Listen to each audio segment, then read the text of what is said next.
Hello everyone, कैसे हैं आप सब? बढ़िया। ठीक है, आज हम पढ़ने वाले हैं रेट लॉ यानी कि दर नियम। ठीक है, चलो। रेट लॉ, इसे दर नियम या वेग नियम भी कहते हैं, है ना। क्या होता है सबसे पहले समझते हैं। देखो, जैसे मान लो मेरे पास कोई रिएक्शन है,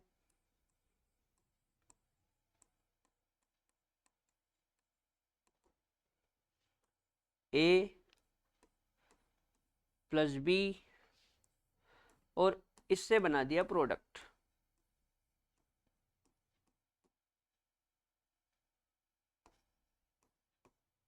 ठीक है, ए प्लस बी से क्या बना दिया? प्रोडक्ट बना दिया। ठीक है, अब एक्सपेरिमेंट द्वारा पता चला,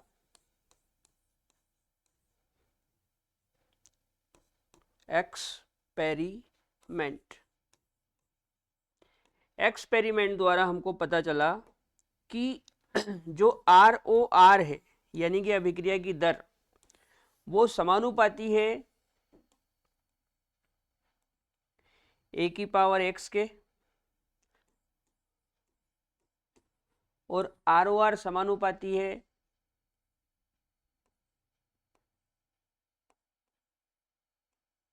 बी की पावर वाई के। ठीक है बेटा, हमने एक्सपेरिमेंट करा और एक्सपेरिमेंट द्वारा हमको पता चला कि जो अभिक्रिया की दर है वो ए की घात एक्स के समानुपाती है, और जब हम ए को कांस्टेंट कर देते हैं तो बी की घात वाई के समानुपाती है। ठीक है, अच्छा। अब यदि इन दोनों को एक साथ लिख दें, जैसे मान लो ये एक और ये दो, यदि इन दोनों को एक साथ लिख दें तो क्या हो जाएगा? समीकरण एक तथा दो से, यदि समीकरण एक और दो दोनों को एक साथ लिख दे तो कैसे लिखेंगे? रेट समानुपाती ए की पावर एक्स और बी की पावर वाई। ठीक है, अच्छा। समानुपाती हटाएंगे तो कांस्टेंट आएगा और साथ में इक्वल टू, तो रेट इक्वल टू के ए की पावर एक्स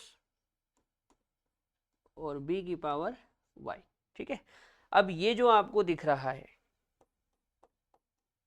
यही रेट लॉ है, यानी कि दर नियम या वेग नियम। ठीक, चलो पढ़ते हैं क्या लिखा है।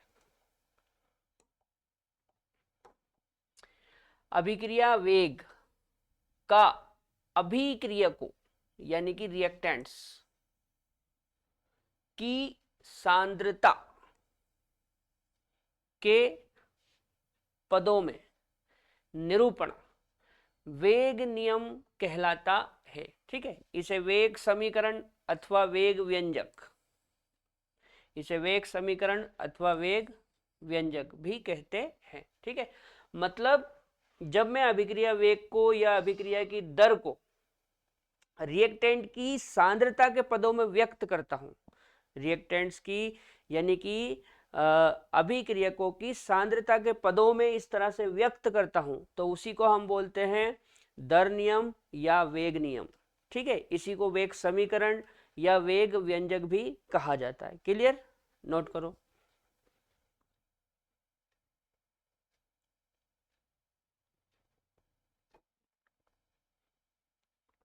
अच्छा, ये चीजें हमको एक्सपेरिमेंट से पता चलती है ना, ये ऐसे पता नहीं चलता, ये एक्सपेरिमेंट से पता चलता है, प्रयोग से पता चलता है कि आर ओ आर ए की घात एक्स के समानुपाती है और आर ओ आर बी की घात वाई के समानुपाती है ना, ये प्रयोग से पता चलता है। आगे बढ़ जाए क्या? अगला नोट में क्या लिखा है पढ़ो।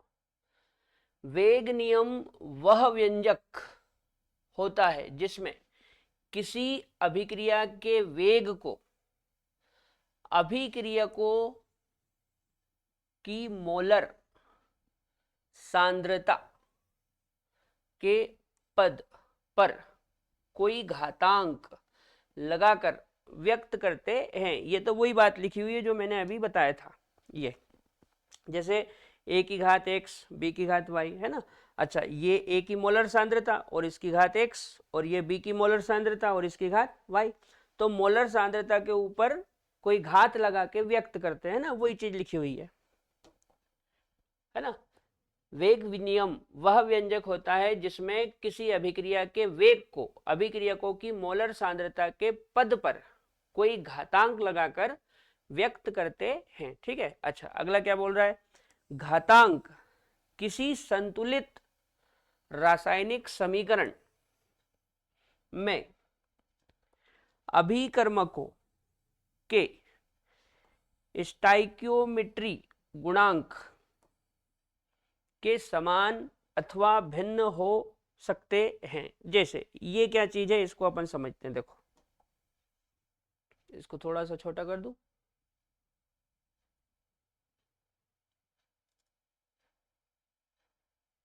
इसको समझते हैं ना, ये क्या है।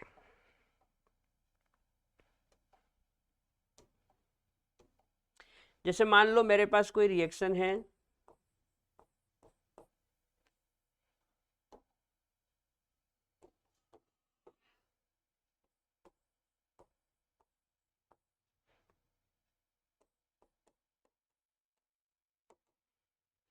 रिएक्शन है, क्या रिएक्शन है, A प्लस B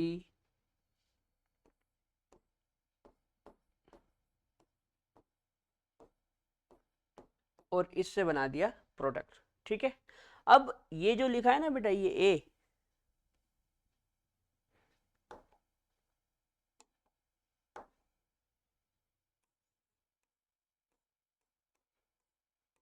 यहाँ small a and small b, ये होते हैं स्टाइकियोमेट्री गुणांक या स्टाइकियोमेट्री मोल, है ना। a और b क्या है, यहाँ a एंड b।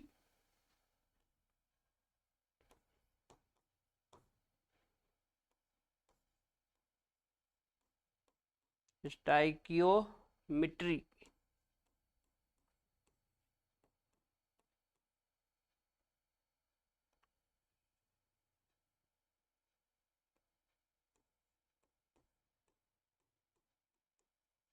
गुणांक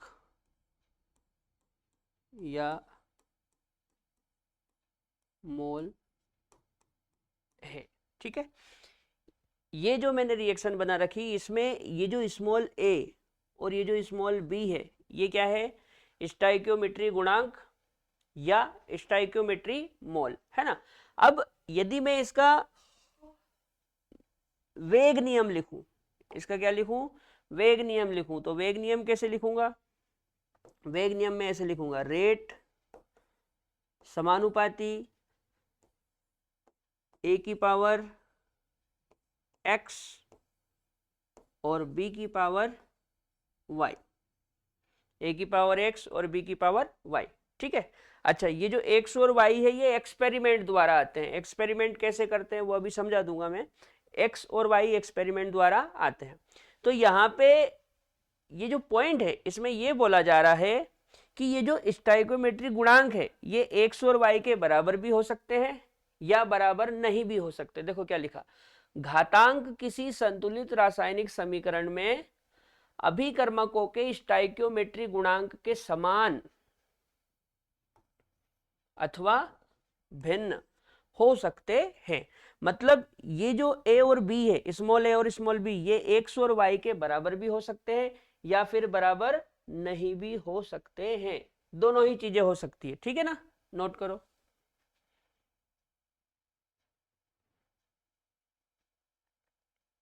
आगे बढ़ जाएं क्या।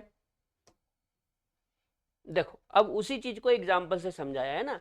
जैसे यहाँ पे मैं बात करूं तो इस रिएक्शन में स्टाइकियोमेट्री मोल यहाँ पे 2 है और यहाँ पे 1 है। ठीक है। अच्छा, और जो दर नियम लिखा हुआ है वो क्या लिखा है, रेट इक्वल टू के NO की पावर 2 और O2 की पावर 1। अब यहाँ पे आप देखो,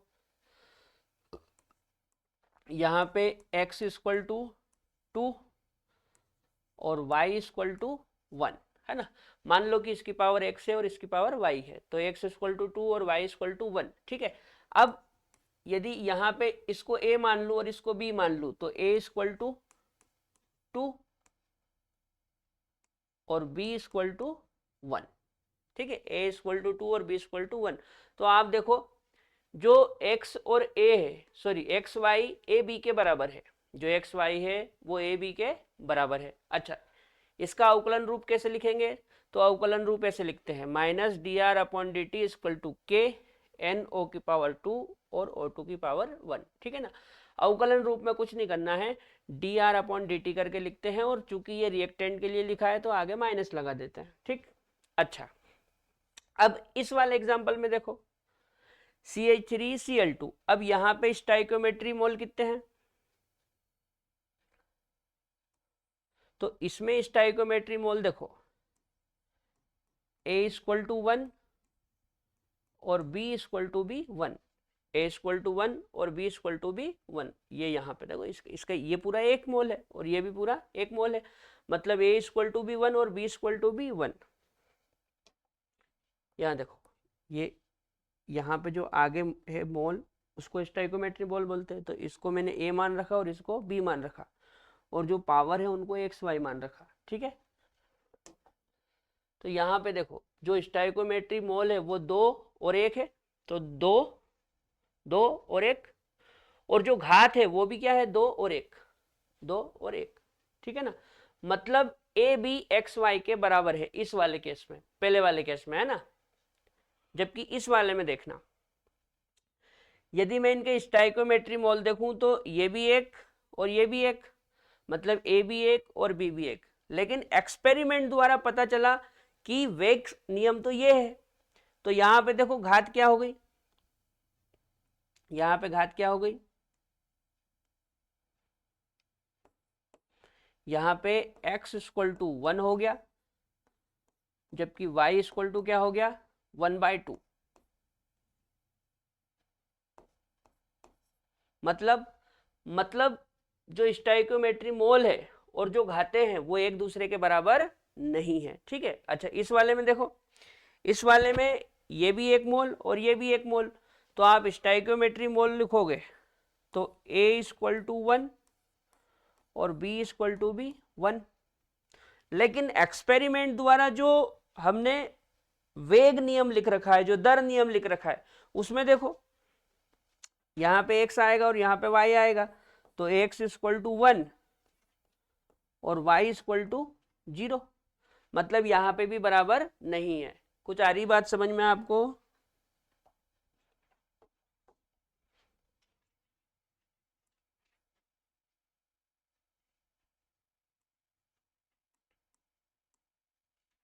घातांक एवं घातांक तथा स्टाइकोमेट्री मोल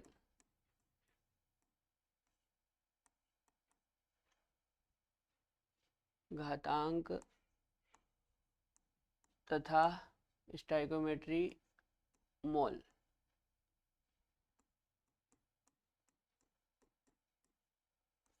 बराबर है, घातांक तथा स्टाइकोमेट्री मोल बराबर है, जबकि यहाँ पे देखो इन दोनों केसों में बराबर नहीं है, है ना, इन दोनों केसों में बराबर नहीं है। इसको थोड़ा छोटा करके लिख दूं क्या?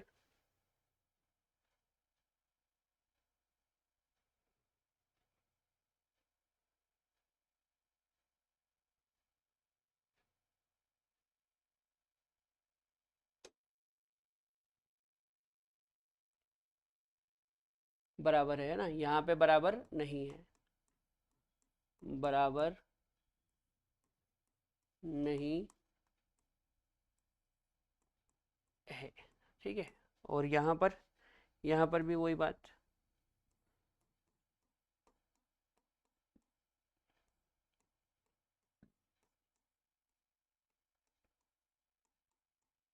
बराबर नहीं है, ठीक है ना बेटा।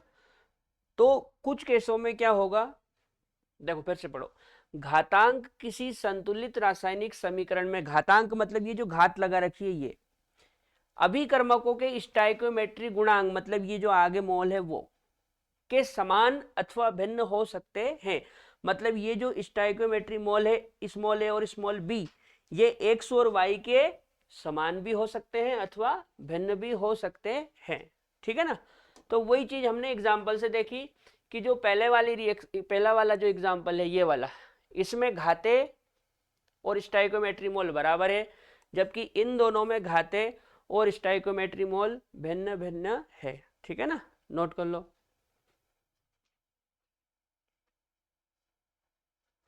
चलो आगे बढ़े।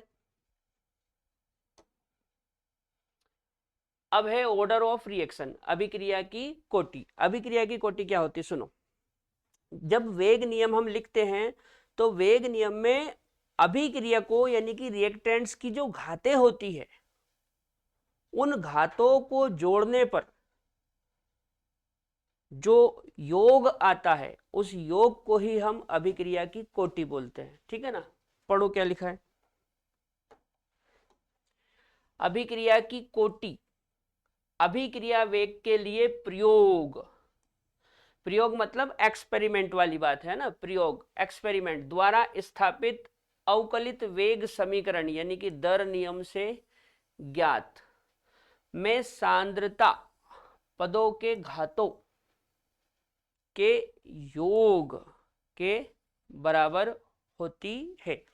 अगला पॉइंट लिखा है, अभिक्रिया की कोटि 0, 1, 2, 3 अथवा भिन्नात्मक। भिन्नात्मक मतलब पॉइंट में भी आ सकती है, हो सकती है। देखो ये क्या बोल रहा है, मैं तुमको समझाता हूं। इसको थोड़ा छोटा कर लूं।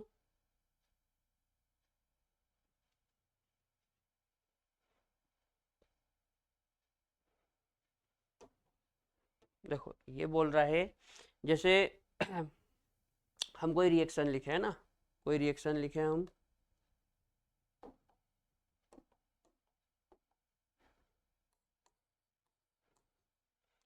रिएक्शन ए की पावर ए, सॉरी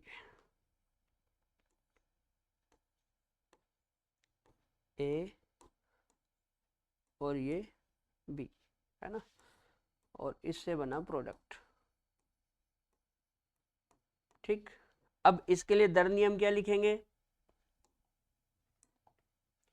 तो दर नियम ऐसे लिखेंगे, रेट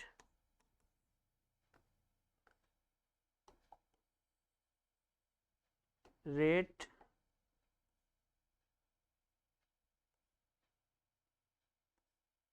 इक्वल टू के ए की पावर एक्स और बी की पावर वाई। ये जो एक्स और वाई है ये एक्सपेरिमेंट द्वारा पता चलता है ना। एक्सपेरिमेंट कैसे करते हैं वो अभी समझा दूंगा। एक्स और वाई, तो यदि मैं ऑर्डर निकालूं, क्या निकालूं, ऑर्डर। ऑर्डर यानी कि कोटि, ऑर्डर यानी कि कोटि। तो कुछ नहीं करना है, एक्स और वाई को जोड़ दो। एक्स, ये जो घात है ना एक्स और वाई, इन दोनों को जोड़ दो, तो इनको जोड़ने पे क्या आ जाएगा, अभिक्रिया की कोटि आ जाएगी। अब पढ़ो, अब समझ में आएगा। अभिक्रिया की कोटि अभिक्रिया वेग के लिए प्रयोग यानी कि एक्सपेरिमेंट द्वारा स्थापित अवकलित वेग समीकरण में सांद्रता पदों के घातों के योग के बराबर होती है। मतलब ये जो घाते हैं ना, इनको जोड़ दो तो अभिक्रिया की कोटि आ जाएगी। अभिक्रिया की कोटि 0, 1, 2, 3 या भिन्नात्मक हो सकती है। ठीक है, नोट करो।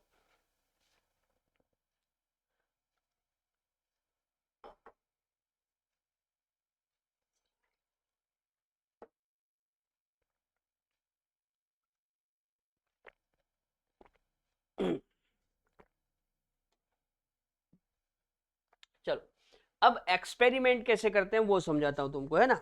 ध्यान से समझना। जैसे मान लो कोई रिएक्शन है जिसमें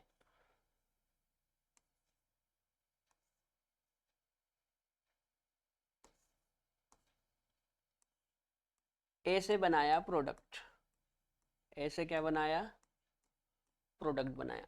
ठीक है, ए से क्या बनाया, प्रोडक्ट, और इसका स्टोइकोमेट्री मोल मान लो ये है, स्मॉल है। ठीक। अच्छा, अब जैसे मान लो कि आपने ए की कंसंट्रेशन डबल करी, ए की कंसंट्रेशन कितनी करी, ए की कंसंट्रेशन आपने डबल करी, या इस तरह से लिखते हैं,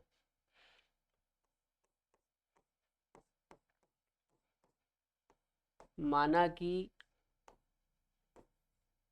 ए की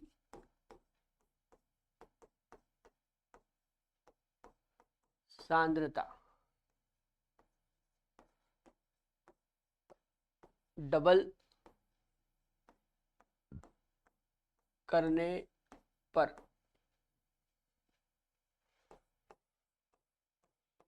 ROR भी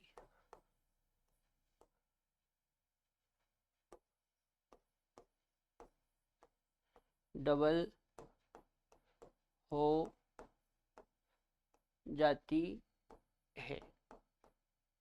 ठीक है, माना कि ए की सांद्रता डबल करने पर ROR भी डबल हो जाती है। तो इसको कैसे करेंगे, देखो, जैसे आपने ए को क्या करा, डबल मतलब दो गुना, तो आपकी जो ROR है मतलब रेट, वो भी क्या हो गई, डबल।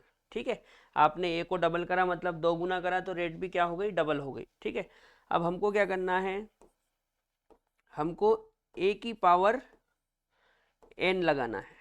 क्या लगाना है, ए की पावर n। ठीक है, ए की पावर n लगाने पे क्या आना चाहिए, रेट आ जाना चाहिए। ए की पावर n लगाने पे क्या आ जाना चाहिए, रेट आ जाना चाहिए। तो आप बताओ ए को कितना करा, डबल, तो ए को डबल करा मतलब यहाँ पे ए की जगह दो लिख लो, लिख लिया दो, और power n equal to rate कितनी हो गई, रेट भी डबल हो गई मतलब दो हो गई, तो यहाँ पर भी दो लिख लो। अब आप मेरे को सोच के बताओ कि इस दो की पावर में क्या लगाऊं कि दो आ जाए, इस दो की पावर n क्या लगाऊं कि दो आ जाए। तो सीधी सी बात है, दो की पावर हम एक लगाओ, दो की पावर क्या लगाओ, एक, दो की पावर एक मतलब क्या होता है, दो, दो की पावर एक मतलब दो, मतलब यहाँ पर n इक्वल टू क्या आया, वन, n इक्वल टू क्या आया, वन, यानी कि हमारा जो ऑर्डर है कोटि, वो क्या आ गई, वन, मतलब फर्स्ट ऑर्डर लिख सकते हैं, फर्स्ट ऑर्डर, क्या लिख सकते हैं, फर्स्ट ऑर्डर। अब यदि दर नियम लिखना है तो आप ऐसे लिखो, रेट ए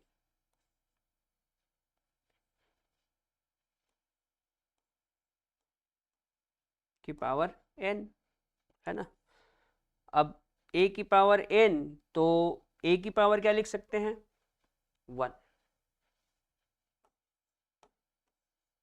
अब चाहो तो आप में सब वन लगा दो या मत लगाओ वन, ठीक है ना, इस तरह से लिख सकते हैं। ठीक है, अच्छा थोड़ा सा पीछे चलो, देखो यहाँ पे हमने ऑर्डर इक्वल टू क्या लिखा है, एक्स प्लस वाई, तो ऑर्डर को n से रिप्रेजेंट करते हैं, किससे रिप्रेजेंट करते हैं, n से, तो n इक्वल टू क्या हो जाएगा, X plus Y, n equal to क्या हो जाएगा, एक्स प्लस वाई। ठीक है ना, ये चलो नोट कर लो इसको फटाफट। चलो कुछ और समझे, जैसे मान लो हमने ए की सांद्रता कर दी दो, ए की सांद्रता दो करने पे रेट हो गई चार, ए की सांद्रता दो करने पे रेट कितनी हो गई, चार, मतलब ए की सांद्रता डबल करने पे रेट चार गुना हो गई। ठीक है ना, तो क्या करेंगे, ऐसे करेंगे, हम ए की पावर n लगाएंगे, और ए की पावर n इक्वल टू क्या होता है, रेट। ठीक है, अब ए कितना करा, डबल, तो ए की जगह डबल लिख लो, और power n equal to rate, rate कितनी हो गई, चार। अब मेरे को सोच के बताओ, ये दो की पावर में क्या लगाऊं कि चार आ जाए, दो की पावर क्या लगाऊं कि चार आ जाए, तो सीधी सी बात है, दो की पावर हम दो लगा देंगे, दो की पावर दो कितना होता है, चार, अरे दो की पावर दो चार होता ना, देखो ऐसा, दो की पावर दो, इसको दो बार लिखो, दो इंटू दो, तो हो गया ना चार। ठीक, इसका मतलब क्या हुआ, इसका मतलब ये हुआ कि n इक्वल टू क्या है, दो, n इक्वल टू क्या है, दो। ठीक है ना, अब यदि आपको दर नियम लिखना है तो रेट समानुपाती ए की पावर एन कर दो।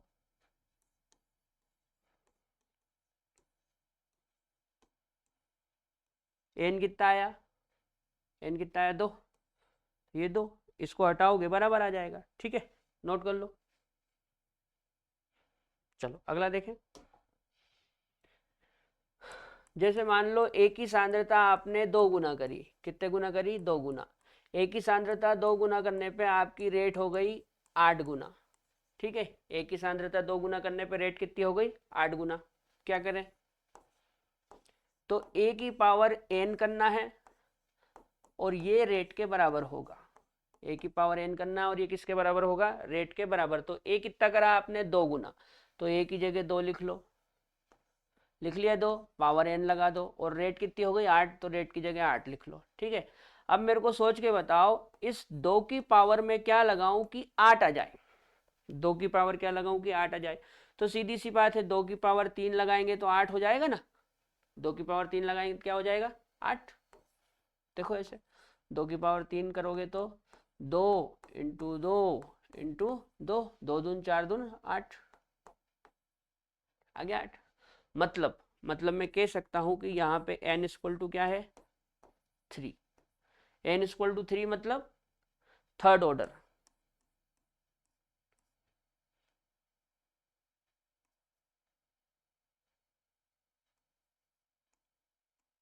थर्ड ऑर्डर, ठीक है, n इक्वल टू 3 मतलब थर्ड ऑर्डर। और यहाँ पे कितना आया था, n इक्वल टू 2 आया था। n इक्वल टू 2 मतलब सेकंड ऑर्डर। सेकंड ऑर्डर मतलब हिंदी में बोलेंगे द्वितीय कोटि। अच्छा, इससे पहले फर्स्ट ऑर्डर आया था मतलब प्रथम कोटि। ठीक है ना, फर्स्ट ऑर्डर का मतलब क्या है, प्रथम कोटि, प्रथम कोटि। और सेकंड ऑर्डर का मतलब क्या है, द्वितीय कोटि। और थर्ड ऑर्डर मतलब तृतीय कोटि। ठीक है, अच्छा मान लो ए की सांद्रता आपने 2 गुना करी और रेट हो गई 32 गुना। ठीक है, ए की सांद्रता 2 गुना करी तो रेट कितनी हो गई, 32 गुना हो गई। ठीक है, अब हमको क्या करना है, ए की पावर लगाना है एन। ए की पावर एन लगाने पे रेट आएगा, क्या आएगा, रेट, या यूं बोल दो कि जो रेट है वो ए की पावर एन के बराबर है। ठीक, अच्छा ए को कितना करा, 2 गुना, तो यहाँ पे 2 लिख लो की power N equal to rate. Rate कितनी हो गई, 32 गुना। अब मेरे को सोच के बताओ ये 2 की पावर एन क्या लगाऊं कि 32 आ जाए, तो 2 की पावर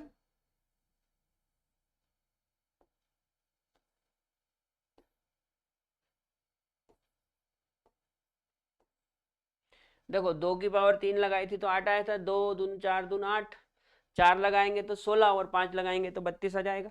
तो 2 की पावर 5 लगा दो, 2 की पावर 5, तो ये हो जाएगा 32। इसका मतलब एन क्या है, यहाँ पे एन 5 है, तो हम लिख सकते हैं फिफ्थ ऑर्डर। क्या लिख सकते हैं, फिफ्थ ऑर्डर। ठीक है ना, फिफ्थ ऑर्डर।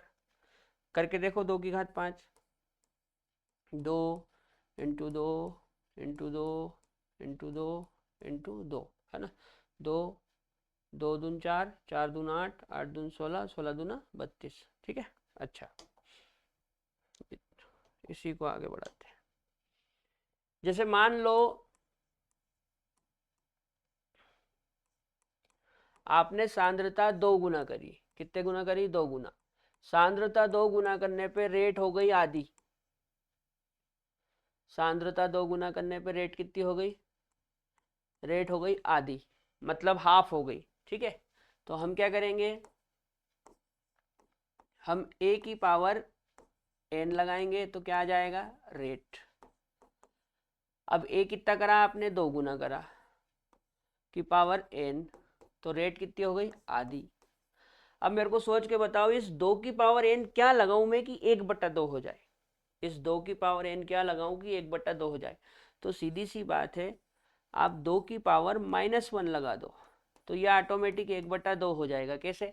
देखो यहाँ पे देखो, जैसे 2 की पावर -1, ठीक है, इसको प्लस करने के लिए नीचे लाएंगे तो ऐसा हो जाएगा 1/2, आ गया ना 1/2। मतलब यहाँ पे n क्या आया, यहाँ पे n आया, यहाँ पे n आया -1, ठीक है। इससे ये समझ में आता है कि अभिक्रिया की कोटि माइनस में भी हो सकती है, अभिक्रिया की कोटि माइनस भी हो सकती है, नेगेटिव भी हो सकती है, ठीक है ना। अच्छा, और देखो, जैसे मान लो आपने सांद्रता को 2 गुना करा, सांद्रता को कितना करा, 2 गुना, सांद्रता को 2 गुना करा तो रेट हो गई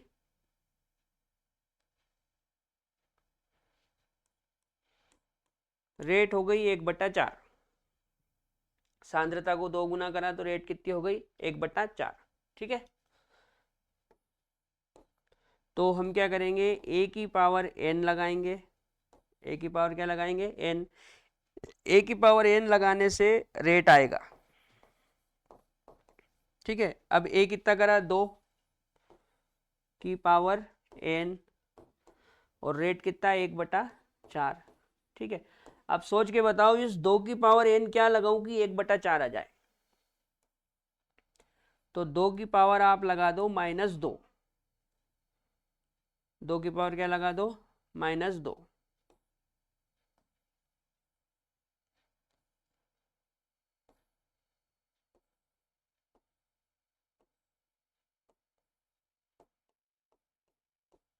दो की पावर क्या लगा दो, -2, तो 1/4 आ जाएगा। कैसे, देखो समझो, जैसे 2 की पावर आपने -2 लगाया तो इसको प्लस बनाने के लिए नीचे उतारेंगे तो ये नीचे होके ऐसा हो जाएगा, भाई ये पावर माइनस में, प्लस बनाने के लिए नीचे उतार लिया, ठीक है। अब 1/2 की घात 2 मतलब ऐसा, इसको करेंगे तो 1/4 आ गया, 1/4। मतलब यहाँ पे n क्या हुआ, यहाँ पे n हो गया -2, ठीक है बेटा। तो अभिक्रिया की कोटि नेगेटिव भी हो सकती है, याद रखना भाई, पॉजिटिव तो होती है। अब जैसे हम first order, second order, third order बोलते हैं तो वो पॉजिटिव है, एक जीरो ऑर्डर भी होता है, मतलब जीरो भी हो गया, और यहाँ पे देखो नेगेटिव आ रहा है, तो जो अभिक्रिया की कोटि है वो नेगेटिव, जीरो, पॉजिटिव या फिर भिन्नात्मक भी हो सकती है। भिन्नात्मक मतलब जैसे देखो ये 1/2 आया, ये कितना आया, सॉरी यहां से नहीं आएगा, अभी आगे दूसरा केस बताता हूँ, देखो पहले ये नोट कर लो।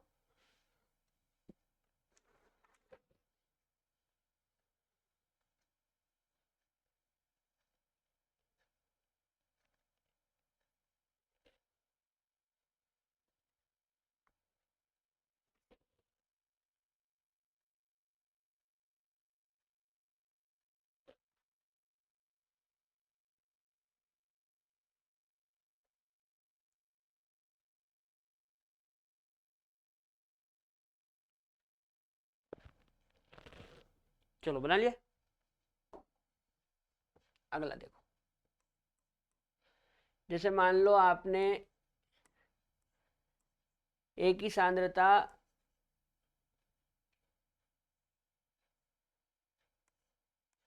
एक ही सांद्रता 1/2 कर दी, मतलब आधी कर दी, एक ही सांद्रता 1/2 कर दी मतलब आधी कर दी, और आधी करने पे जो रेट है वो भी आधी हो गई।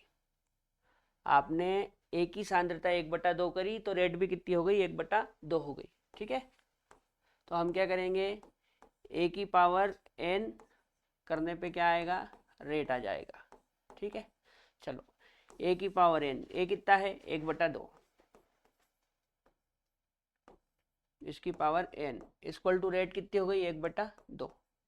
अब सोचो इस 1/2 की पावर n क्या लगाऊं कि 1/2 आ जाए, तो 1/2 की पावर एक ही लगा दो, 1/2 की पावर क्या लगा दो, एक लगा दो, तो 1/2 आ जाएगा, आगे 1/2। इसका मतलब ये हुआ कि यहाँ पे n क्या है, फर्स्ट, मतलब फर्स्ट ऑर्डर रिएक्शन, ठीक है। अच्छा, जैसे मान लो एक ही सांद्रता आपने करी आधी, एक ही सांद्रता कितनी करी, आधी, ए की सांद्रता आधी करने पे जो रेट है, ए की सांद्रता आधी करने पे जो रेट है वो हो गई 2 गुना। रेट कितनी हो गई? 2 गुना। तो यहाँ से क्या करेंगे, ए की power n equal to rate. ठीक है, ए की power n equal to rate. A कितना करा? 1/2 की पावर n। तो रेट कितनी हो गई? रेट हो गई डबल। ठीक है, अब सोचो इस 1/2 की पावर n क्या लगाऊं,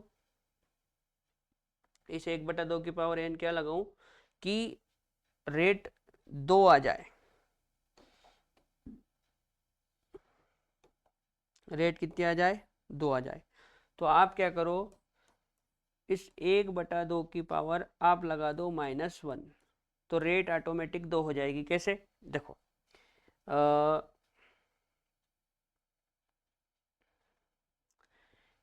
1/2 की पावर -1, इसका मतलब ये हुआ कि 1 की पावर भी -1 और 2 की पावर भी -1। ठीक है ना। अब माइनस को प्लस करने के लिए नीचे से ऊपर ले जाते हैं। देखो जैसे ये -1 ऊपर है, इसको प्लस बनाना है तो नीचे ले आओ ये, और ये 2 की घात -1 नीचे है, इसको प्लस बनाना है तो ऊपर ले जाओ ये। ठीक है, अब ये 2 की घात 1 मतलब 2, 1 की घात 1 मतलब 1, तो ये कितना हो गया? 2 आ गया ना 2 ये। ठीक है, तो कुछ नहीं करना, हमको ए की power n equal to rate करना है। नोट कर लो, आगे बढ़े। ये तो सवाल है, इसी में आगे बढ़ते हैं। जैसे मान लो ए की सांद्रता आपने 3 गुना करी और रेट हो गई 9 गुना। ए की सांद्रता 3 गुना करने पर रेट कितनी हो गई? 9 गुना। तो कैसे करेंगे, ए की power n equal to rate, है ना। ए की पावर n, ए कितना करा? 3 की पावर n, और रेट कितनी हो गई? 9। अब आप खुद ही सोच के बताओ, इस 3 की पावर में क्या लगाऊं कि 9 आ जाए? तो सीधी सी बात है, 3 की पावर 2 लगाएंगे तो 9 आ जाएगा। कैसे? 3 की घात 2 इक्वल टू, इसको कैसे लिखते हैं? 3 इंटू 3, 3 तिया 9, आ गया ना 9। अच्छा, जैसे ए की सांद्रता 3 गुना करने पे, ए की सांद्रता 3 गुना करने पे रेट 27 गुना हो गई। कितने गुना हो गई? 27 गुना। तो क्या करें, ए की पावर n करना है इक्वल टू रेट। ए कितना करा? 3 गुना, तो ए की जगह 3, ए की जगह 3, और ये power n equal to rate कितना हो गया? 27। ठीक, तो अब आप मेरे को सोच के बताओ, इस 3 की पावर में क्या लगाऊं कि 27 आ जाए? तो 3 की पावर 3 लगा दो, तो कितना हो जाएगा? 27 हो जाएगा। इसका मतलब n क्या आया? n आया 3। n क्या आया? 3, है ना। देखो करके देख लो, 3 की पावर 3, इसको 3 बार लिखेंगे, 3 इंटू 3 इंटू 3, 3 तिया 9, 9 तिया 27, आ गया ना 27। नोट कर लो।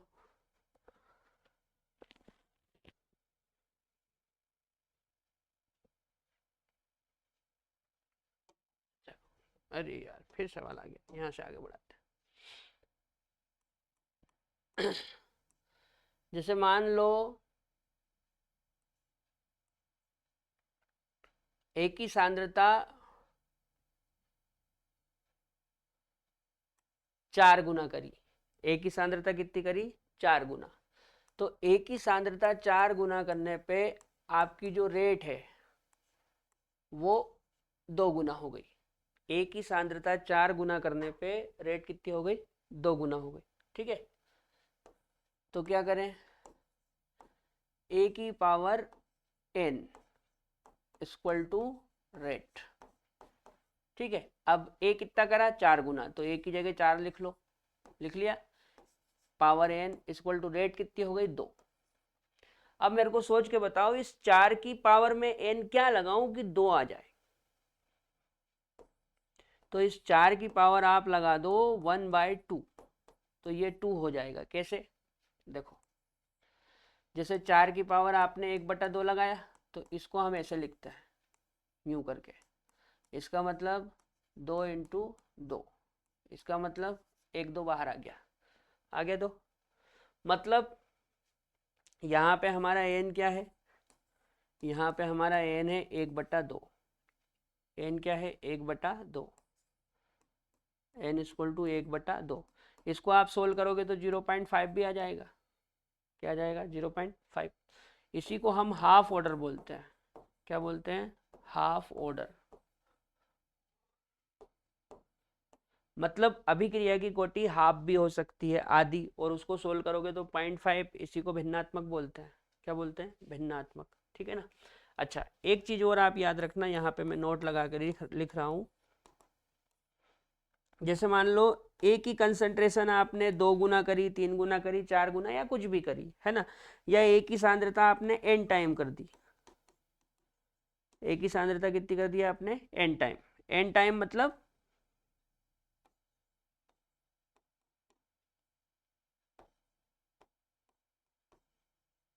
आपने ए की सांद्रता कितनी कर दी? एन टाइम कर दी, लेकिन रेट में कोई चेंज नहीं आया। रेट में कोई चेंज नहीं आया, नो चेंज। ए की कंसंट्रेशन आपने एन टाइम कर दी। एन टाइम मतलब हो सकता है 2 गुना कर दो, हो सकता है 3 गुना कर दो, 4 गुना कर दो, आधी कर दो, कुछ भी कर लो। रेट में नो चेंज मतलब रेट में कोई चेंज नहीं आया। तो यहां पे आपको याद रखना है, ये जीरो ऑर्डर होता है। कौन सा ऑर्डर होता है? Zero order. जीरो ऑर्डर मतलब शून्य कोटि। जीरो ऑर्डर मतलब शून्य कोटि। ठीक है ना बेटा? एन यहाँ पे कुछ भी हो सकता है। एन टाइम करा तो 2 गुना हो सकता है, या 3 गुना हो सकता है, या 4 गुना, या हाफ भी हो सकता है। कुछ भी हो सकता है एन की वैल्यू। तो ए को 2 गुना, 3 गुना, 4 गुना या हाफ करने पे यदि रेट में नो चेंज मतलब रेट में कोई चेंज नहीं आए, तो वो जीरो ऑर्डर होता है। कौन सा ऑर्डर होता है? Zero order. नोट कर लो।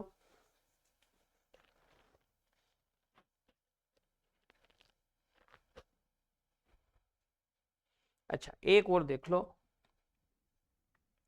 जैसे मान लो कोई एग्जाम्पल है जिसमें 2 रिएक्टेंट है, ए प्लस बी, और दोनों को मिला के बनाया प्रोडक्ट। ए प्लस बी, दोनों को मिला के क्या बना दिया? प्रोडक्ट। ठीक है। अब मान लो कि ए की सांद्रता आपने डबल करी। ए की सांद्रता कितनी करी? डबल करी। तो ए की सांद्रता डबल करने पे जो रेट है, ए की सांद्रता डबल करने पे जो रेट है वो भी डबल हो गई।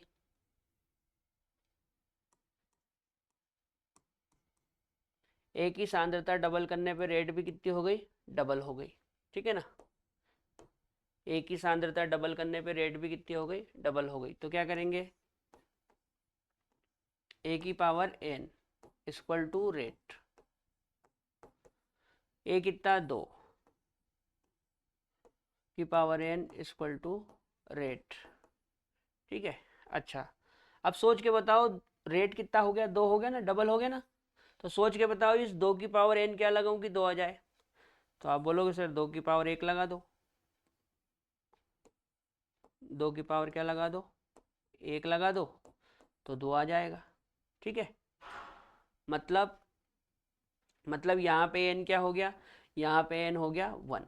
ठीक। अच्छा, इसी प्रकार जैसे मान लो बी की सांद्रता डबल करी, बी की सांद्रता डबल करी, तो बी की सांद्रता डबल करने पे रेट हो गई 4 गुना। बी की सांद्रता डबल करने पे रेट कितनी हो गई? 4 गुना। तो क्या करेंगे? ए की power N equal to rate, sorry B B B, यहाँ पे बी लिखा ना, अब बी लिखेंगे बी, ये बी। बी की सांद्रता डबल करने पे, 2 गुना करने पे रेट कितनी हो गई? 4 गुना। तो बी की power N equal to rate, है ना? अच्छा, अब कितना करा? बी को डबल करा, ये डबल कर दिया, power N equal to rate कितना हो गया? 4। तो आप खुद सोच के बताओ कि इस 2 की पावर में एन क्या लगाऊं कि 4 आ जाए, है ना? तो अपन क्या करो, अपन इस 2 की पावर 2 लगा दो, तो क्या आ जाएगा, 4 आ जाएगा, है ना। इसका मतलब यहाँ पे n क्या हो गया, यहाँ पे n2 हो गया, और यहाँ पे n क्या हो गया, यहाँ पे n1 हो गया, है ना। अब मान लो मेरे को वेग नियम लिखना है, क्या लिखना है, वेग नियम या दर नियम, दर नियम। तो दर नियम कैसे लिखेंगे,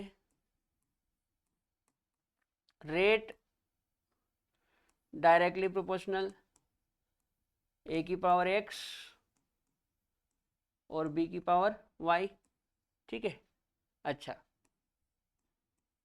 a की पावर x, तो a की पावर x तो यहाँ पे a की पावर n है, इसी को x मान लो, है ना। तो ये कितना हो गया, 1, तो ये 1, और b की पावर y, तो b की पावर भी यहाँ पे हमने n लगा रखा था, वो कितना आया, 2, तो यहाँ पे b की पावर मान लो 2, मतलब ये मान लो कि y 2 आया, ठीक है। तो रेट समानुपाती ये हो जाएगा, समानुपाती हटाएंगे तो बराबर आएगा, साथ में कांस्टेंट आएगा k, और a की पावर 1 और b की पावर 2। अच्छा, अभिक्रिया की टोटल कोटि बताना है, total order, total order, total order of reaction, या टोटल ऑर्डर नहीं बोलो, खाली इतना बोल दो, order of reaction, order of reaction, order of reaction. तो ये क्या हो जाएगा, n equal to x plus y, x कितना 1 और y कितना 2 इक्वल टू 3, मतलब ये थर्ड ऑर्डर रिएक्शन है। कौन सी रिएक्शन है, थर्ड ऑर्डर, तृतीय कोटि की अभिक्रिया। यहाँ पे मैंने x इक्वल टू 1 मान लिया है, और यहाँ पे मैंने y इक्वल टू,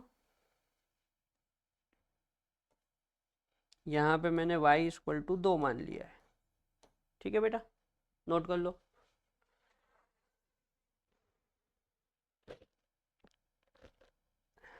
चलो कर लोगे ऐसे सवाल, आगे बढ़े। ये इस प्रकार एक्सपेरिमेंट किए जाते हैं ना, तो हमको कुछ नहीं करना है।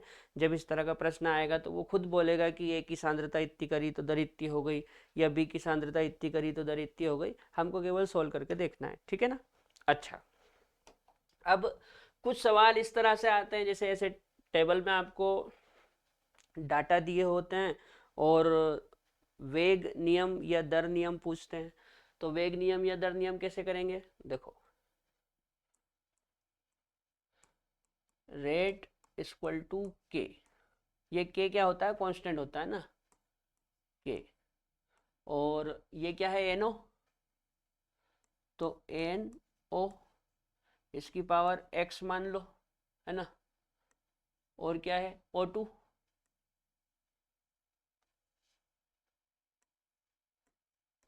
ओ टू, इसकी पावर वाई मान लो, ठीक है। अब हमको एक्स और वाई पता करना है, तो कैसे पता करेंगे, देखो पहले बात को समझो आप। यहाँ पे आपको इस तरह से टेबल में डाटा दिए हुए हैं, हमको क्या करना है, जब हम एक को देखेंगे तो दूसरे को कांस्टेंट कर देना है, जब एक को देखें तो दूसरे को क्या कर देना है, कांस्टेंट कर देना है, ठीक है। लिख दूं क्या यहाँ पे, जब एक को देखते हैं तो दूसरे को कांस्टेंट यानी कि स्थिर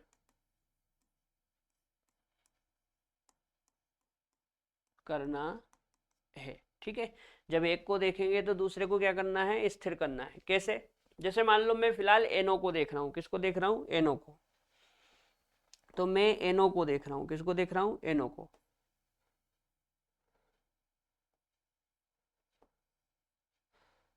या नॉर्मल एनओ ही लिख लो, मैं एनओ को देख रहा हूँ, ठीक है, और इसकी रेट देख रहा हूँ,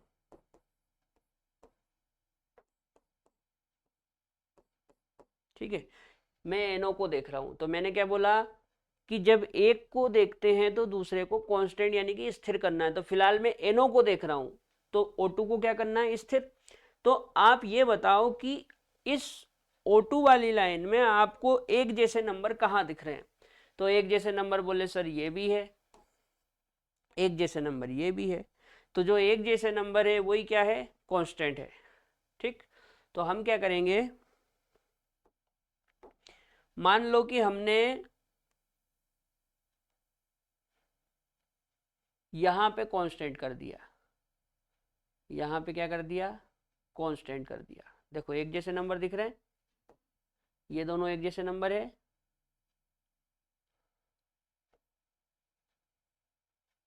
ये दोनों एक जैसे नंबर है 0.30 और 0.30, तो ये कर दिया हमने कांस्टेंट, कांस्टेंट कर दिया।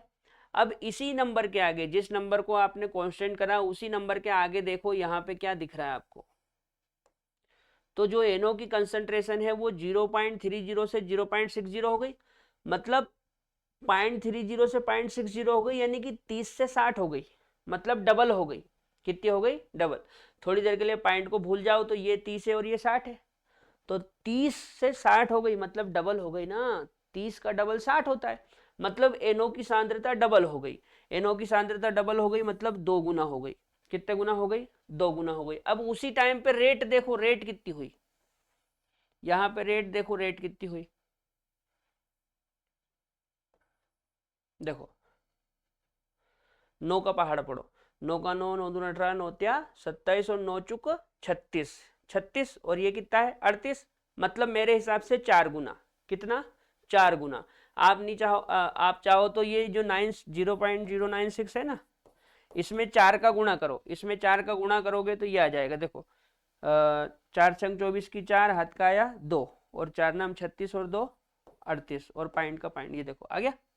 मतलब 0.096 से 0.384 हो गई, यानी कि 4 गुना हो गई। कितने गुना हो गई, 4 गुना। मैंने 4 का गुना करा तो ये आ गया ना, तो कितने गुना हो गई, 4 गुना। तो यहाँ पे 4 लिख लो।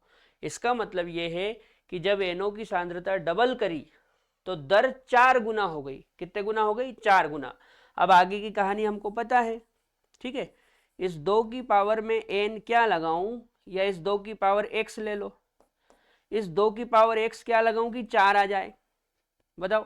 तो सर 2 की पावर 2 लगा दो, 2 की पावर क्या लगा दो, 2, तो 4 आ जाएगा। इसका मतलब x क्या है, 2, x क्या है, 2। तो यहां पे मैं लिख सकता हूं k NO, और ये हो गया 2।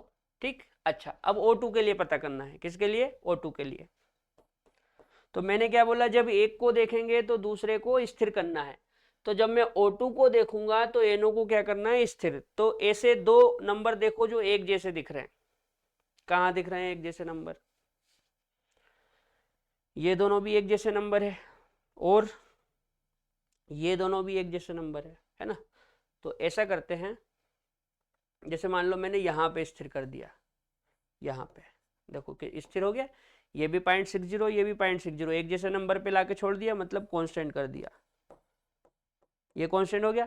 अब जिन दो नंबरों को आपने कांस्टेंट करना है उनके सामने देखो, तो यहाँ पे देखो, यहाँ से यहाँ क्या दिख रहा है भाई, इन दोनों को कांस्टेंट करा ना, 2 नंबर और 4 नंबर, तो 2 के आगे ये और 4 के आगे ये। तो जब आपने इसको कांस्टेंट करा तो इसी नंबर के आगे देखो 0.30 से 0.60 हो गया, मतलब यूं समझ लो कि 30 से 60 हो गया। यदि पॉइंट हटा दूं तो ये 30 है और ये 60 है, तो 30 से 60 हो गया, मतलब डबल हो गया। 60 30 का डबल होता है ना, 30 दून 60, डबल हो गया। मतलब O2 की कंसंट्रेशन आपने जब डबल करी, 2 गुना करी, तो रेट कितनी हो गई, रेट कितनी हो गई। तो इसी नंबर के आगे देखो, इसी नंबर के आगे यहां पे देखो क्या दिख रहा है,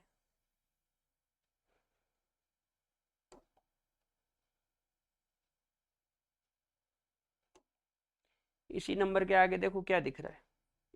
देखो ये 3 है, 3 उक 3, 3 दून 6, और 3 क्या तो 9 होता है, तो ये 0.76 है, मतलब दो गुना। कितने गुना, 2 गुना। इसमें 2 का गुणा करो, देखो इसमें 2 का गुणा करो तो ये आ जाएगा, 2 चुक 8, 2 8 16 6, हाथ का आया 1 और 2 तिया 6 और 1 7, और ये पॉइंट देखो आ गया ये नंबर। मतलब दर 2 गुना हो गई। कितने गुना हो गई? 2 गुना। तो यहाँ पे 2 लिख दो, ठीक है। ये ऐसा करा। अब O2 की जो सांद्रता है वो 2 गुना करी। कितने गुना करी? 2 गुना। और इसकी पावर लगा लो y इक्वल टू, सांद्रता जब 2 गुना करी तो दर भी कितनी हो गई? 2 गुना। अब सोच के बताओ इस 2 की पावर क्या लगाऊं कि 2 आ जाए? तो 2 की पावर 1 लगा दो तो 2 आ जाएगा। मतलब y इक्वल टू 1। तो यहाँ पे या तो आप नॉर्मल ऐसा लिख दो, या चाहो तो पावर 1 लगा दो, है ना। बोलो, कुछ आ रहा है समझ में?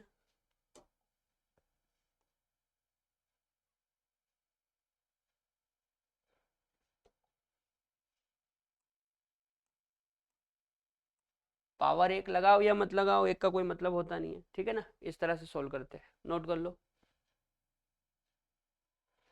चलो अगला सवाल देखो।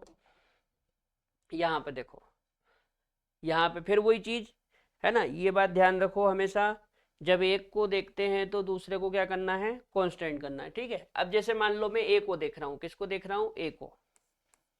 मैं ए को देख रहा हूँ, है ना।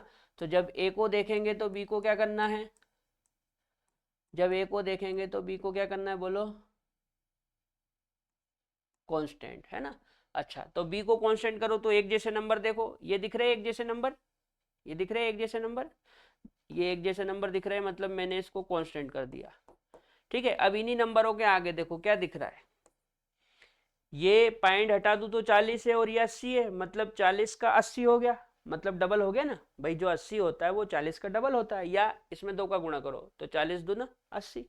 मतलब आपने एक ही सांद्रता जब 2 गुना करी, एक की सांद्रता कितने गुना करी? 2 गुना। तो रेट कितनी हो गई? यहाँ पे देखो कितनी हो गई, 5.5 और ये भी 5.5 इंटू 10⁻⁻4 और ये भी 10⁻⁻4, मतलब नो चेंज, कोई चेंज नहीं हुआ। आपने एक ही सांद्रता डबल कर दी लेकिन रेट में कोई चेंज नहीं आया। जब रेट में कोई चेंज ना आए, नो चेंज, तो क्या बोला था मैंने?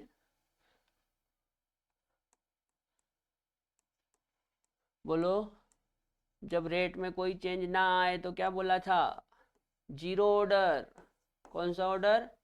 जीरो ऑर्डर, ठीक है। तो ए के रिस्पेक्ट में जीरो ऑर्डर हो गया। अच्छा, अब बी के लिए देखते हैं। तो ये लिखा बी और ये लिखा रेट, ठीक है। जब बी को देखेंगे तो ए को क्या करना है? कांस्टेंट। बी को देखेंगे तो ए को क्या करना है? कांस्टेंट। तो ए वाली लाइन में एक जैसे नंबर देखो कहां दिख रहे हैं? ये दिखे एक जैसे नंबर,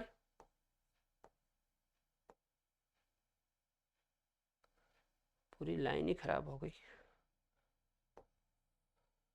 ये देखो, ये दिख रहे हैं एक जैसे नंबर।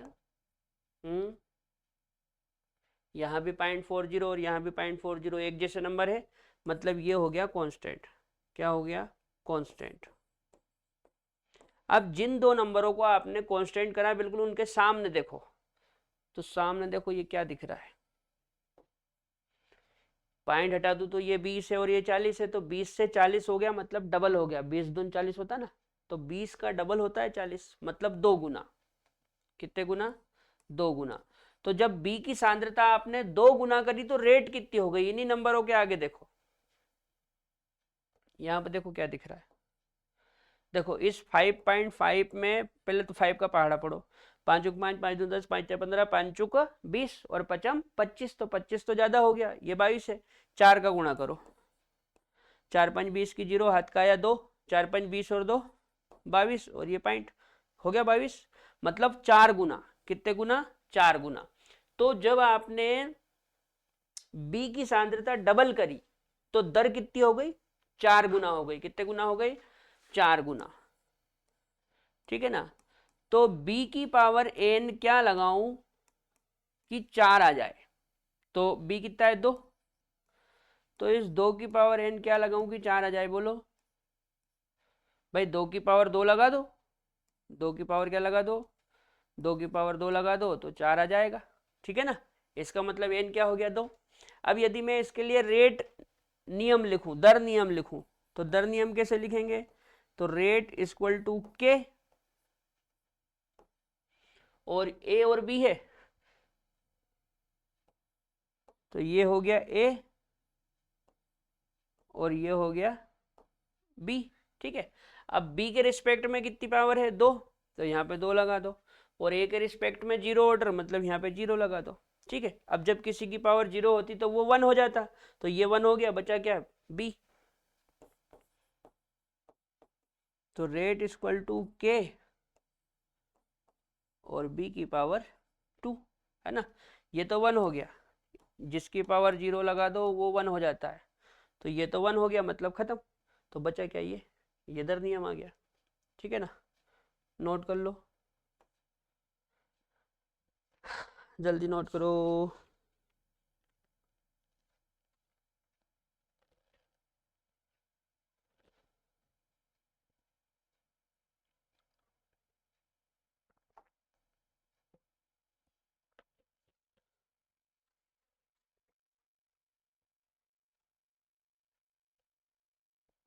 कर लोगे ऐसे सवाल?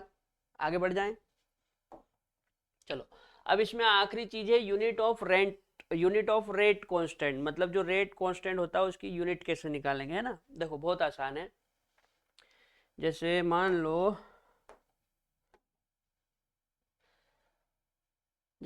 हम कोई रिएक्शन लिखते हैं, है ना। कोई रिएक्शन लिखते हैं जिसमें ए से बनाया प्रोडक्ट, ए से क्या बनाया? प्रोडक्ट बनाया। ठीक है, अच्छा, अब इसके लिए यदि दर नियम लिखना है तो क्या लिखेंगे? रेट इक्वल टू के, या रेट समानुपाती ए की पावर एक्स। अब ये पावर कैसे आती है वो मैंने अभी समझा दिया आपको, एक्सपेरिमेंट से आता है। ठीक है ना, अच्छा, जब इसको हटाएंगे क्या करेंगे? इस समानुपाती हटाएंगे तो बराबर आएगा, साथ में आता है के कांस्टेंट, और ए की पावर एक्स, ए की पावर एक्स। ठीक है, अच्छा, आप चाहो तो ए की पावर एक्स की बजाय एन भी यूज कर सकते हैं। क्या यूज कर सकते हैं? एन। क्या यूज कर सकते हैं? एन। ठीक है, अच्छा, यहाँ पे के क्या है? यहाँ पे ये जो के है ना, इसको बोलते हैं रेट कांस्टेंट। रेट कांस्टेंट क्या बोलते हैं? Rate constant. और यहाँ पे हम क्या देख रहे हैं? Unit of rate constant. ठीक है ना, तो इस रेट कांस्टेंट की यूनिट देखना है। कैसे देखते हैं? तो वो अलग अलग ऑर्डर के लिए अलग अलग आती है ना। जैसे मान लो फर्स्ट ऑर्डर के लिए देखना है, फर्स्ट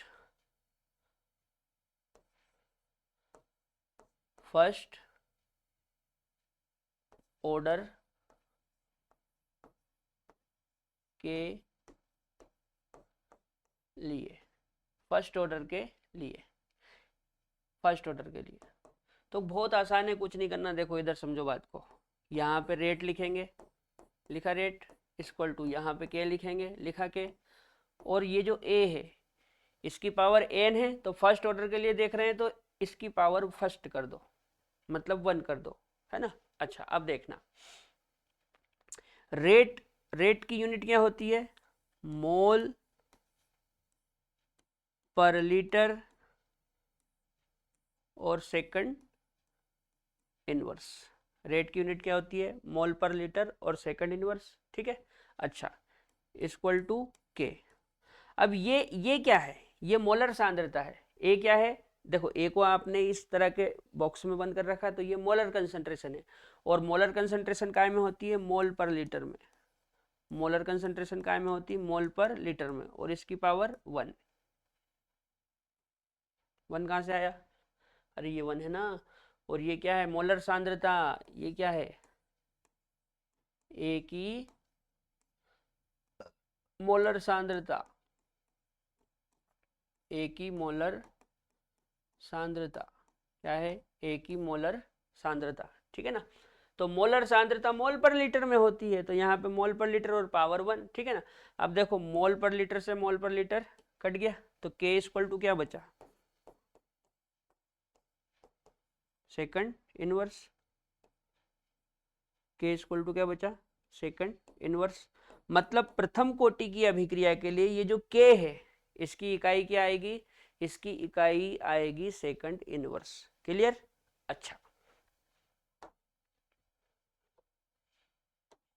जैसे मान लो सेकंड ऑर्डर के लिए निकालना है, किसके लिए? सेकंड ऑर्डर के लिए।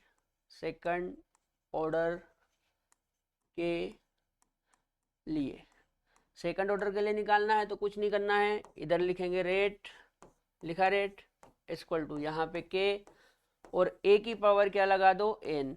ठीक है, अब हम सेकंड ऑर्डर के लिए लिख रहे हैं तो रेट इक्वल टू के और सेकंड ऑर्डर के लिए लिख रहे हैं तो ए की पावर 2। ठीक, अच्छा, अब रेट की यूनिट क्या होती है? तो रेट की यूनिट होती है मोल पर लीटर और सेकंड इनवर्स। ठीक है, इक्वल टू के ऐसा कैसे ही।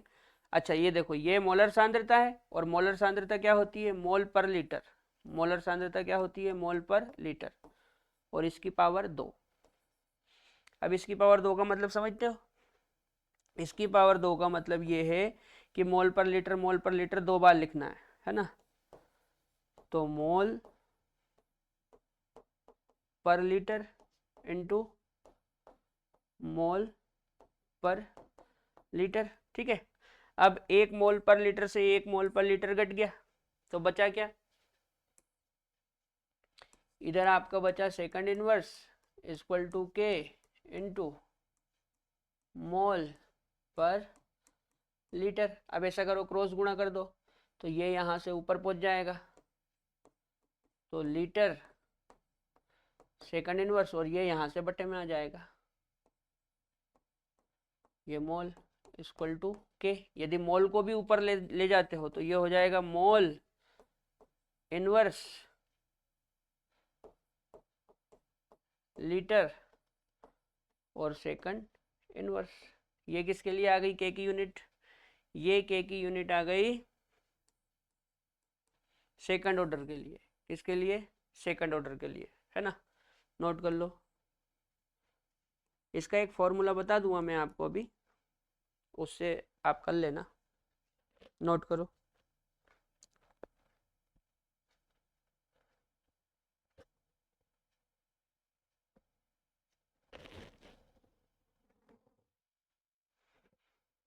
अच्छा, जैसे मान लो जीरो ऑर्डर के लिए निकालना है, किसके लिए निकालना है? जीरो ऑर्डर के लिए। यहीं पे बता दूं क्या? यहीं पे देख लो, जैसे जीरो ऑर्डर के लिए निकालना है ना? जीरो ऑर्डर के लिए, जीरो ऑर्डर के लिए तो कुछ नहीं करना है, रेट इक्वल टू के और ए की पावर एन। अब जीरो ऑर्डर के लिए निकालना है तो रेट इक्वल टू के, जीरो ऑर्डर के लिए निकालना है तो ए की पावर क्या लगा दो? जीरो। अब अभी मैंने बताया था कि यदि किसी की पावर जीरो लगा दोगे तो वो वन हो जाएगा, किसी की पावर जीरो लगा दोगे तो वो वन हो जाएगा। ठीक है ना? तो रेट इक्वल टू के और ए की पावर जीरो, मतलब ए क्या हो गया? वन हो गया। वन का कोई मतलब ही नहीं है, तो रेट इक्वल टू के। अब रेट की यूनिट क्या होती है? रेट की यूनिट होती है मोल पर लीटर और ये सेकंड इनवर्स इक्वल टू के। मतलब जीरो ऑर्डर के लिए इस के की जो यूनिट आएगी वो रेट की यूनिट के बराबर ही होगी। ठीक है ना?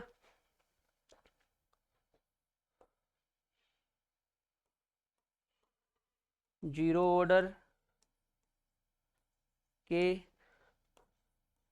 लिए के की यूनिट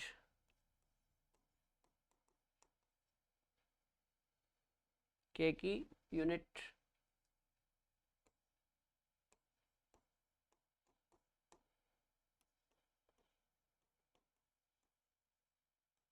रेट की यूनिट के बराबर होती है।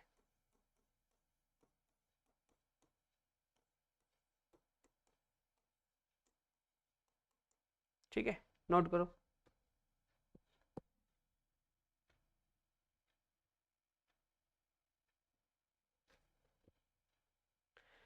जीरो ऑर्डर के लिए के की यूनिट रेट की यूनिट के बराबर होती है ना। जीरो ऑर्डर के लिए के की यूनिट किसके बराबर होती है? रेट की यूनिट के बराबर होती है। अच्छा, इसके लिए एक मास्टर फॉर्मूला है, यदि आप ऐसा नहीं करो तो एक मास्टर फॉर्मूला है, उससे कर लेना। मास्टर फॉर्मूला, अरे यार यहाँ पे लिखते हैं या अलग ही लिखें? अलग ही लिखते हैं, चलो पहले ये नोट कर लो, ये नोट कर लो, मैं अलग ही लिख दूंगा।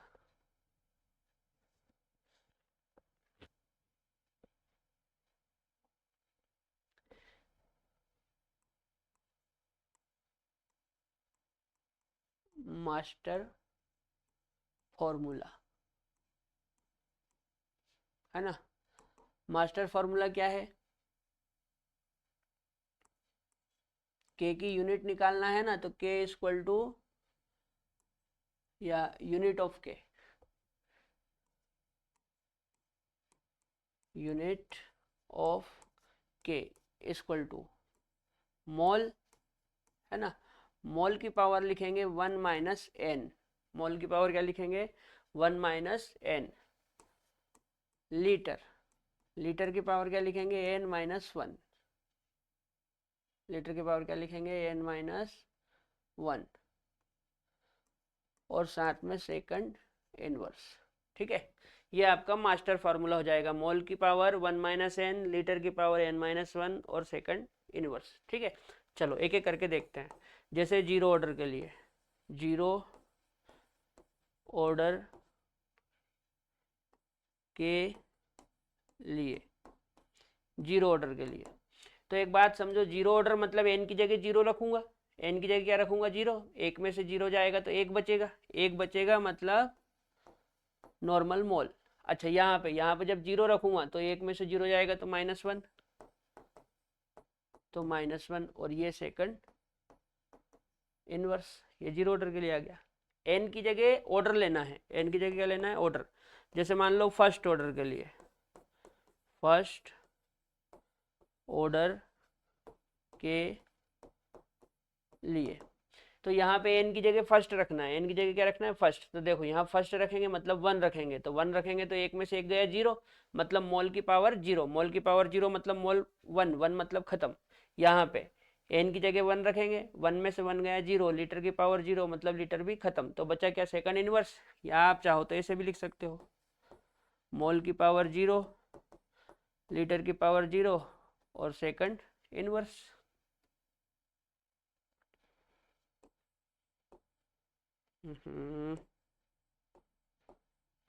मोल की पावर जीरो, लीटर की पावर जीरो और सेकंड सेकंड इनवर्स। अब जिसकी पावर जीरो लगा दो वो वन हो जाता है, तो ये भी वन, ये भी वन, तो बचा क्या? Second inverse. तो आप नॉर्मल सेकंड इनवर्स भी लिख सकते हैं ऐसे करके, है ना। जैसे सेकंड ऑर्डर के लिए निकालना है, किसके लिए? सेकंड ऑर्डर के लिए, सेकंड ऑर्डर के लिए तो कुछ नहीं करना बेटा, एन की जगह सेकंड ले लो, मतलब दो ले लो, तो यहाँ पे दो रखेंगे, दो में से एक गए तो माइनस का वन आएगा, तो माइनस का वन। अब यहाँ पे दो रखो, दो में से एक गया तो प्लस का वन आएगा, प्लस का वन मतलब नॉर्मल लीटर, और ये सेकंड इनवर्स। ठीक है ना। चलो एक और देख लो। जैसे मान लो थर्ड ऑर्डर के लिए, किसके लिए? थर्ड ऑर्डर के लिए, थर्ड ऑर्डर के लिए, थर्ड ऑर्डर के लिए तो हमको कुछ नहीं करना है, एन की जगह थ्री लिखना है, तो यहाँ पे थ्री लिखूंगा, थ्री में से एक जाएगा तो माइनस का दो आएगा, मतलब मोल की पावर माइनस टू। अच्छा, यहाँ पे तीन रखो, तीन में से एक जाएगा तो प्लस का दो आएगा, तो लीटर की पावर टू, टू, और ये सेकंड इनवर्स है। ठीक है ना, नोट कर लो।